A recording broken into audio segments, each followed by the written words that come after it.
अस्सलाम वालेकुम, नमस्ते, सत श्री अकाल। मैं हूं आपका दोस्त, आपका होस्ट इकरामुल हक अंसारी और आज लेकर आ गया हूं नई अपडेट्स मिडल ईस्ट। तो गाइस, आपको पता ही होगा कि ईरान ने जो है एक बहुत ही बड़ा हमला किया इजराइल के ऊपर। और जिन लोगों को नहीं पता उनको बता दूं कि इजराइल पे जो है ये हमला किस लिए किया गया ईरान द्वारा। तो इजराइल ने अभी कुछ दिन पहले इजराइल की जो एम्बेसी है सीरिया के अंदर, उसको टारगेट करके उसके ऊपर जो है अटैक किया, जिसके अंदर ईरान के जो बहुत ही बड़े कमांडर थे वो शहीद हो गए। और भी जो उसके अंदर कमांडर्स वगैरह जो अवेलेबल थे उस टाइम पे, प्रेजेंट थे उस बिल्डिंग के अंदर, वो भी जो है उसके अंदर शहीद हो गए। तो इसका बदला लेते हुए जो है ईरान ने ये बहुत ही बड़ा अटैक किया इजराइल के ऊपर। तो बस ये एक इंटरनेशनल लॉ का उल्लंघन है, जिसके अंदर आप जो है किसी भी कंट्री की जो एम्बेसी होती है दूसरी तीसरी कंट्री के अंदर, उसके ऊपर अटैक नहीं कर सकते। अगर आप ये करते हैं तो इस लॉ का जो है ये उल्लंघन बोला जाता है।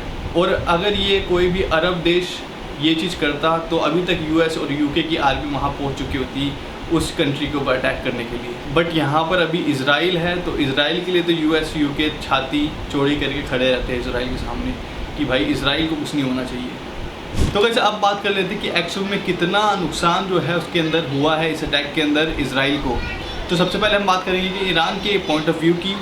तो ईरान के द्वारा बोला गया कि कम से कम जो है 20 मिसाइलें वो जो है इजराइल के टारगेट पे जाके लगी है, और जिसको जो है आयरन डोम इंटरसेप्ट नहीं कर पाया। और इस अटैक के अंदर 45 मोसाद ऑफिसर जो है वो एलिमिनेट किए गए, जो कि प्रेजेंट थे नवंतम एयर बेस के अंदर। तो अब बात कर लेते हैं इजराइल के अकॉर्डिंग। इजराइल ने बोला कि टोटल 331 मिसाइलें जो थी वो छोड़ी गई थी, जिसके अंदर ड्रोन्स, बैलिस्टिक मिसाइल्स और लॉन्ग रेंज जो मिसाइल्स होती है वो थी।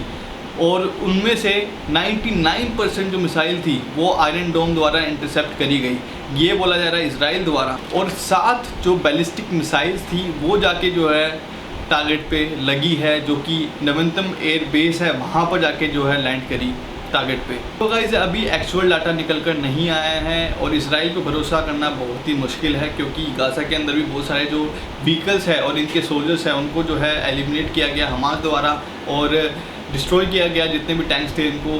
बट इसराइल द्वारा ये चीज़ कंफर्म नहीं की जा रही थी स्टार्टिंग से ही, और इसको कंफर्म करने के लिए हमास को जो है अपनी वीडियोस रिलीज़ करनी पड़ी, जिसके अंदर वो दिखाते हैं कि पूरा जो टैंक है उन्होंने टारगेट करके डिस्ट्रॉय किया है। उसके बाद जो है इनके ऑफिसर जो है वो कंफर्म करते हैं कि हाँ भाई एक्चुअल में ये चीज़ हुई है, क्योंकि जब इनके पास देखने को मिल जाता है कि पूरा सबूत दे दिया हमास ने, तो इनको कंफर्म करना ही पड़ता है।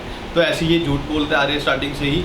तो अभी भी ये कितना डैमेज हुआ है इसका खुलासा नहीं हुआ है। धीरे धीरे देखते हैं कि क्या होता है इसका खुलासा, क्या एक्चुअल डैमेज निकल के आता है इसके अंदर। तो इतना बड़ा हमला जो है वो इजराइल ने कैसे रोका, तो अब इस पर बात कर लेते हैं। इजराइल के डिफेंस में यूएस, यूके, फ्रांस और जॉर्डन की आर्मी जो थी, उनकी एयर फोर्स जो आर्मी थी और उनकी एयर डिफेंस जो थे वो सारे शामिल थे।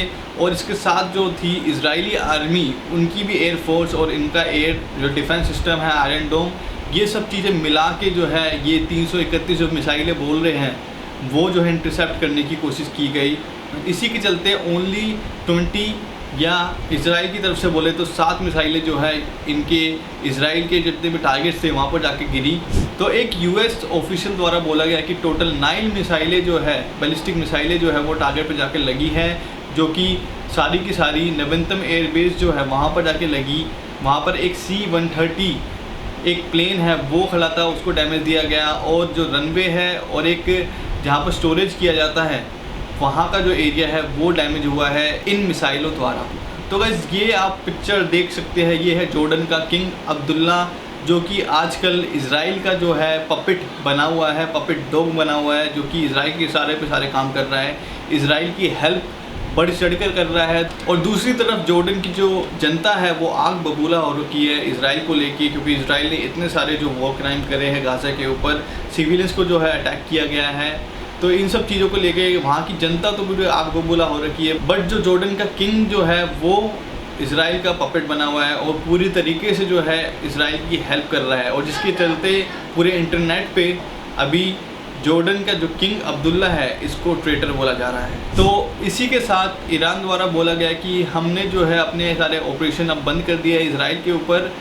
और ये स्टेटमेंट निकलते ही इजराइल ने बोला कि हम जो है इसका जवाबी हमला ज़रूर देंगे तो उसके बाद ईरान ने इजिप्ट और टर्की द्वारा मैसेज भिजवाया इजराइल की तरफ, जिसमें बोला गया कि अगर इजराइल कोशिश करता है अटैक करने की ईरान के ऊपर, तो अब जो हमला होगा वो और भी पावरफुल होगा और ये चीज़ और ज़्यादा बढ़ेगी आने वाले टाइम में अगर इजराइल हमला करता है तो। और यही खबर आने के बाद ईरान ने जो है अपनी एयर डिफेंस जो है वो और ज़्यादा बढ़ा दिया है। जितने भी एयर डिफेंस सिस्टम है वो मेन जो जगह है वहाँ पर तैनात कर दिए हैं। और इसी के साथ यूके के जो फाइटर जेट्स है वो उड़ान भर चुके हैं इजराइल के लिए। और अब सुनने में आ रहा है कि जो इजराइल अटैक करेगा उसके अंदर यूएस और यूके भी शामिल हो सकते हैं। और इसी को लेते हुए पुतिन ने बोला कि अगर यूएस और यूके बीच में आते हैं, इजराइल की हेल्प करने, ईरान के ऊपर अटैक करने के लिए आते हैं, तो पुतिन जो है अपनी पूरी आर्मी का सपोर्ट देगा ईरान को। और साथ साथ जो एयर डिफेंस सिस्टम है और एयर के जितने भी एडवांस्ड फाइटर जेट्स हैं वो जो है प्रोवाइड करेगा ईरान को। और इसी के साथ चाइना के जिनपिंग ने बोला कि हम भी जो है ईरान का पूरा सपोर्ट करेंगे अगर यूएस बीच में आता है ईरान के ऊपर अटैक करने के लिए इजराइल के साथ। तो वहाँ पर भी जो है बोल दिया गया कि आप जो है अपने सारे वॉर प्लेन्स जो है, वॉर फाइटर्स जो है वो तैयार रखिए जिनपिंग द्वारा चाइनीज़ आर्मी की। तो अगला अटैक ईरान द्वारा जो होगा वो हो सकता है इजराइल अगर इस बार अटैक करता है फिर से यूएस यूके के साथ मिलके। तो अगर ये अटैक हुआ तो ये चीज़ और ज़्यादा बढ़ने वाली है और ये हो सकती है कि वर्ल्ड वॉर 3 की शुरुआत।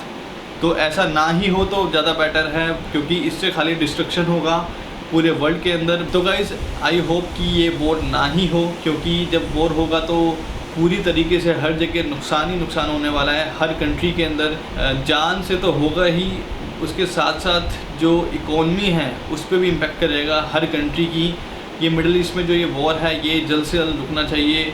और रशिया और चाइना ने भी ये आज फिर से बोला कि सीज़ फायर किया जाए जल्द से जल्द गाज़ा के अंदर, तभी ये वॉर जो है रोकी जाएगी। बट यूएस और यूके जो है पूरी तरीके से बुली करने से पीछे नहीं हट रहे हैं। अब इन्होंने अपने जो एयर फाइटर जो जेट्स है वो इजराइल की तरफ भेज दिए हैं ताकि और भी बड़ा अटैक किया जाए ईरान के ऊपर, और जिससे ये चीज़ और ज़्यादा भड़केगी और ज़्यादा लड़ाई जो है यहाँ पर बढ़ेगी और पूरा का पूरा जितना भी डिस्ट्रक्शन होगा वो होगा मिडिल ईस्ट के अंदर। तो आने वाली अपडेट्स देखने के लिए बने रहे हमारे चैनल से। अगर वीडियो अच्छा लगा तो प्लीज़ लाइक एंड कमेंट, और आने वाली अपडेट्स देखने के लिए हमारे चैनल को सब्सक्राइब कर लिए। Till then bye bye, take care.